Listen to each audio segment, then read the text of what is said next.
Here is a simple demo program to illustrate one try with multiple catch that we have just discussed. So just check this sum handled exception class over here. So here there are the same, for the sake of convenience I am using the same division function called divide two numbers, where it is taking a numerator and then denominator as input parameter. And then in the try block I actually implemented my division logic. Logic means just I did result equals numerator divided by denominator.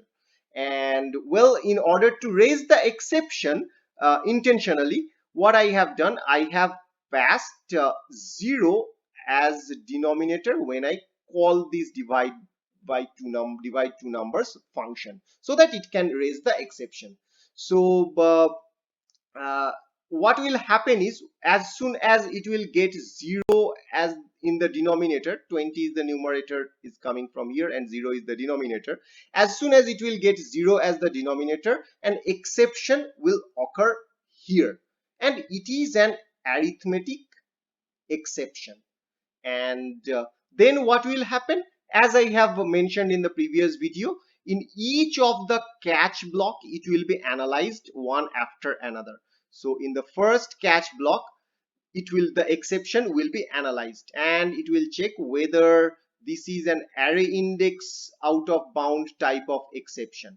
Well, the program found that, well, this is not an array index out of bound type exception, so it will not go inside this catch block. And then it will come to the second catch block over here, and the second catch block basically handles the arithmetic exception. And well, divided by 0 is an arithmetic exception, so this catch block matches the type of exception, so this catch block will be executed. So this line will be executed, this catch block will be executed, and you will get this error message in your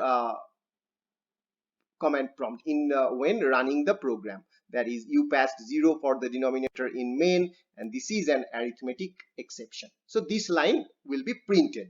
And well, there is a third catch block also over here, which is a general purpose, which is handling the general purpose exception. If none of the specific type of exception will match, this catch block would have been executed.